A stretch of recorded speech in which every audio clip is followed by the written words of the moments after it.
everyone, it's Robin, R Silent Crafts, and welcome to my studio. This is my Whip It Wednesday video where I'm going to show you some of the crafty goodness that I've been working on this week. I don't know if you can tell, but it's pretty dark out there. It is not nighttime, it's 9 in the morning. It's been raining for a while now. It started probably around dinner time last night, rained all the way through the night, and still raining this morning. And I think it's supposed to rain for actually a couple days, but it's that nice rain where it gives there are some puddles sitting on the side of the road, and we do tend to pool the water, and then when it stops raining, the ground soaks it up. We are very, very dry because we are just at the end of our drought season. All of that to just say it's a little gloomy today, and that's why there's no light shining through there. But I love a rainy day, especially when I'm staying home and I don't have to drive in the madness. I'm going to start out this video with something fun. On Friday, I finally went and ran some errands. I had several bags that needed to go up to the thrift store, and I needed to get gas for the lawnmower. And I've been putting it off and putting it off and putting it off. I needed to mow my yard for the first mow of the season, not because the grass had grown. I have one section in my front yard that's probably 3 feet by maybe 1.5 feet, 2 feet. It's where they destroyed my septic tank and they hooked me up to the city sewer.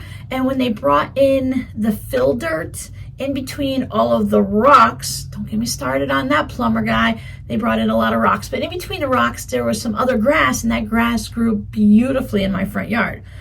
So that's the only spot that grew grass all winter long. So I finally mowed that. I mowed down all of the Randall tumbleweed looking weeds and stuff, and now it's raining, so the grass is going to grow up really nice. But as a reward, since I've been putting this off for a couple weeks, I decided to work on something that just happened to come in the mail. I received, this is the Whole Country Caboodle Floaty Flamingo Gnome. It finishes at about 7 by 8 3/4, but what it is it came with these pieces and they were laser cut. So it was already on the fabric and it was laser cut. So I thought, well, I don't have to create the applique. I don't have to fiddle and find the fabric. I just have to figure out how to make it. Because basically the directions are, here's the outline that you put underneath I use one of those applique pressing sheets that you can kind of see through, similar to what you use when you're making like cookies and stuff. So I had a non-stick mat down. You put this underneath. There are a few directions, but basically it says put it together. So I put it together. A little fiddling. It's probably not perfect, but it's okay. And I thought, since it was on a pool floaty, that it needed to go on this fun batik that I've been saving. I think I have enough batik to do a binding or do probably a facing for it. So I have these little itty bitty teeny tiny eyes that need to go on the flamingo. And there is my little gnome wearing a flamingo hat with the braided ponytails, a little bikini, and on a pool floaty, and it's in the pool. I guess you could say it could be in the ocean, but for me it's in the pool, because here, if you go in the Gulf of Mexico with a floaty, you can easily float away miles before you realize it. The current can pull you out. When people go on those big old, like the flamingo, pretty much a boat, the blow up little platform boat that you can go on, they end up really way out into the Gulf of Mexico because the wind and the current will grab them and pull them away. So my little lady is in the pool. So I love the way this turned out. I've pre-quilted the back. Well, let me just show you here. I pre-quilted the back so it's a little wavy, because even in the pool you can have a little bit of waves as people are splashing around. I need to stitch all of this down, and that's the only thing that really holds me up on applique, is doing all the stitching. So if you look here, they said for their little swimming goggles and everywhere around, they use a blanket stitch. But they say you can do a machine satin, feather, or blanket stitch, or you can just do a primitive whip stitch around the pieces. Oh, I'm definitely not going to blanket stitch around all of these little eyes. If this hadn't been pre-fused, I still could have done it if I wanted to. For something like this as a wall hanging just for me, I think I would have used the red Heat and Bond, the Ultra Hold that you don't machine sew down, quilt the background, and then just put that on. Because if it's in my house, if it starts to come unstuck, I can always just hit it again with the iron, put a little glue behind it or something like that, and that would keep me from having to do all of that stitching. But it's okay, I will do it. But for now, I had the fun of just doing something that I didn't have to think about. Well, I didn't have to plan, I didn't have to find the fabrics, cut out all the little pieces.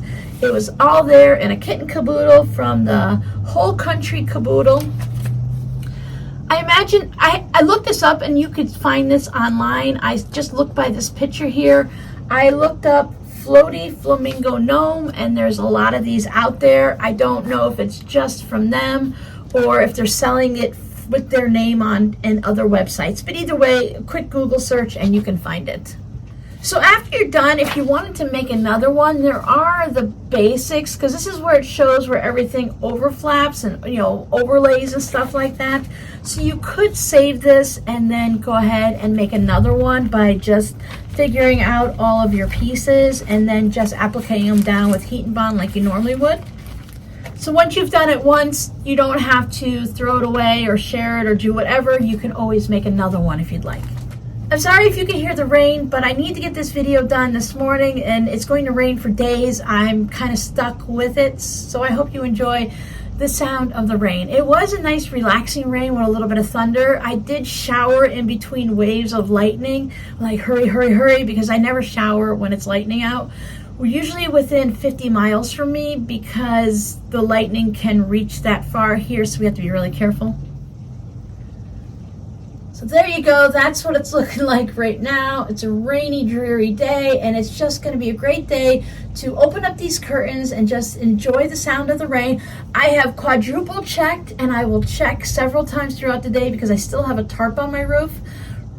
Right now, fingers crossed, knock on wood, we don't have any leaks. But it's definitely a different sound with the tarp on and the rain hitting the tarp versus it just hitting the roof, because basically the tarp is a giant garbage bag, a giant piece of plastic, so you can hear it hitting on there, and it's really a different sound to get used to. So I finished another tote using the fabric that I made for my friend's birthday. I'm calling this the Twinsy tote when I talked to her about it, because it's the same fabric as hers, but it's completely different.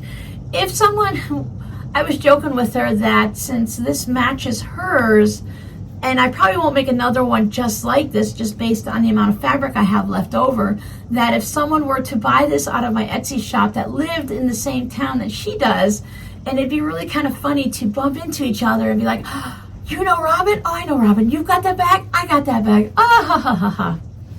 Wouldn't that be crazy? But anyway, it's done. So for this one, I did my diagonal quilting. I believe it's every ½ an inch or every ½ of an inch on this one. Not quite matchstick, but just enough. I stuck with the aqua just because I love the way it looked together. My friend had dark purple on the bottom, and I wanted this purple. Now for her, she wanted something that she can easily set down and hide the dirt. But for this one, I just love the way this purple looks with it. Just a little bit. Now the dark purple looked great too, but this is what I wanted to make, so I made this version. Now for this one, I have a magnetic snap. She had a zipper top. I have no pockets on the outside. I didn't do that this time. Aqua handles, as you saw. So on this side, we have a good size for a welt pocket. So I used purple for the lining, and for this one, and actually for the lining of the pocket, for this one it has the same purple, and that'll make a difference when I show you the other side.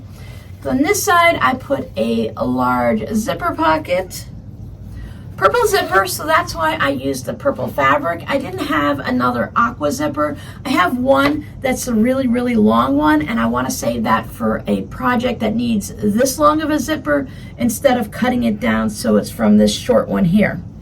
But I put a huge pocket in here. This one is a good size. And for this one, if you've been here for a while, you might remember I've made tote bags where I've used two separate fabrics for the lining. I used two fat quarters, so they're from the same fat quarter bundle, or they match in theme or color, but they're different fabrics. And I haven't done that in a while, mostly because I've been using white for the lining and stuff. But for this one, I have if you could tell, I have two different purples in the pocket. I wanted to bring a little bit of that quirkiness in, but this tote bag didn't feel quirky. It felt more sophisticated. So it's hiding its quirkiness inside, and you might not even notice if I don't show it to you, because when you look in, you might not see both purples at the same time. You might not notice. Purple tassel, of course, and then you can see the magnetic snaps. I'm improving on my magnetic snaps. I'm getting a little bit better on that, following a couple different techniques. I can feel the difference. On a previous tote bag, I did the stitching around it to hold it down, and I decided I did not like that. So this time I don't have any of that. But it snaps together nicely, and I always worry, I'm like, well, won't the fabric pull apart? Won't there be an issue? But it's not a snap, it's a magnetic snap. So there's tension on the fabric, but it's not a lot of tension. So it does go together nice and easily. So there's not a lot of wear and tear. I can feel the sturdiness underneath it, so it feels nice and strong. I don't know if I'm going to be able to get a good picture. It looks like the lights are showing it pretty good right now. This is an accurate representation of the colors. So if I can get a decent picture, I'll go ahead and have it in my Etsy shop. Now, speaking of my Etsy shop, I'm going to run another sale. If you've been to my Etsy shop, there's different sections in the shop. I previously put the tote bag section on sale. So this time I'm going to put the zipper pouch section on sale. And I'm going to give you a 15% off sale on everything that's in the zipper pouch section. It'll automatically be marked down. You don't have to have a special coupon code or anything like that. And it's going to run from today, Wednesday, the 19th, through the weekend, which is April 23rd. And if you're watching this later, this is 2023, so you might have already missed the sale. But hey, there might be another sale, so go check out my Etsy shop. It's listed down below in the description box. I like doing random sales like this. It helps me clear out some of the, I don't want to say older stock, because some of it I have only made a couple weeks ago or a month ago, and some of it I made last year. So it's nice to keep things rotated and make room for new things. So this week's Patreon project has been a mini flying geese. We made a little mug rug. Here is the back. I think you can see the zigzag quilting. What I did for the quilting on this is I just went just at the edge of the seam. Can you see how close I went to the seam there? So this time I just stuck with solids, and not even, solids that read as a color. I did use some white on white for the flying geese part here, but for my wings or my background, I used a jelly roll that I've had for years and years. From 2009, I believe I've had it. So it's solid colors, but they weren't a bright solid. Now they look a lot brighter now because I surrounded them with a bunch of white, but they really reminded me a lot of, can you see those greens? They're more like 1970s type fabrics, so they have a lot of the darker colors. But once I put all of that white with it, I wanted to do a test to see will adding white to it brighten it up, and I think it did a pretty good job. I love making flying geese, so they were fun. Again, you're going to find that in the quilt shop. No, I don't have a quilt shop. You're going to find this in my Etsy shop, but I quilted it. Now, last week I showed you this project that I worked on with my patrons. And I took the scraps from making these little scrappy strips right here, and I turned them into some fabric postcards. Because I had them sewn together. Let me see if you could see. You see here, this is all sewn together, all of the blue scraps that match there. And then I just added some white to it because I had white in that project. And this is the same red from the back. So I totally used everything from there, used up all of my scraps.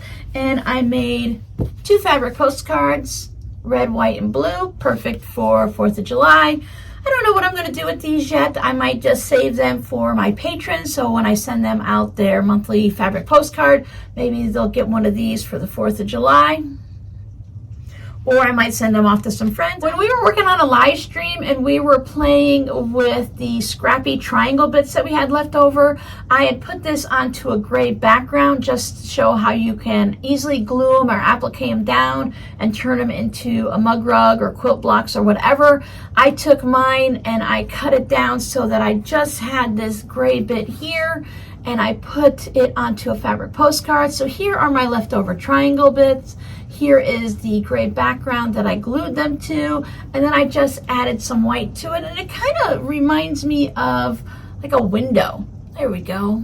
Sometimes to have this extra light to make things visible, it gets it a little bit washed out and bright, but you can see the actual colors there.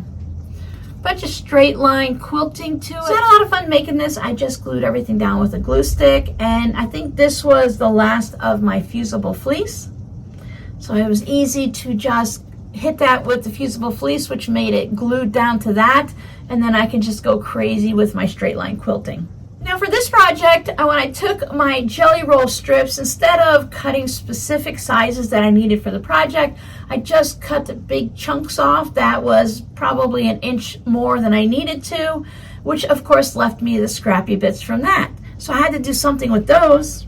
I found a scrap piece of interfacing that was only about this wide. It was maybe about an inch wide, and I just laid these all down. I let them lay over just maybe an eighth of an inch or a quarter of an inch over the next one. So I just laid one on top of the other so that they went like this, and pressed them down to that iron-on interfacing and held them in place, trimmed them up so they were relatively even. I have appliqued them down, so these are raw edges on there. I just added some white. I have the entire white underneath, and I quilted only the parts that you're going to see, so that when I put the color down, I can then quilt it on top. So you can see the little bit of quilting here, and then the massive quilting to control all of the extra bits of thread that might want to pull out on top of those. Added some green, because I was talking about the greens for this, and I thought the green would just look nice on top of these. And it's one of those things where you can add the green color, and if you get close, you can see that green, but when you come back, you are just seeing this. And that's a good lesson too when you're making, oh, I'm sorry, I'm lopsided today. When you're making quilts, you don't always have to be super picky about the thread you're using, because sometimes when you get back far enough, you don't always notice that you used a light green thread on top of light colored fabrics or white fabrics. So there's 2 more fabric postcards to go into my stash. When making these flying geese, they were made individually, so it's a kind where you put a square on here and you do that stitch and flip method, so there's going to be a triangle left over. So of course I had to do something with the triangles, because look at all the colors. So I created this. So once again, there's a white background. I did not pre-quilt the background, I just let it be as is, and I glued these down, overlapping them just a little bit. That's the word I couldn't think of. I overlapped these, I didn't overlay them. Well, I overlaid them, but that doesn't make sense. Overlapped them a little bit and just kind of made the mountains to where it's the flat, and the upside down goes into the empty spot there just to fill in some of that white color.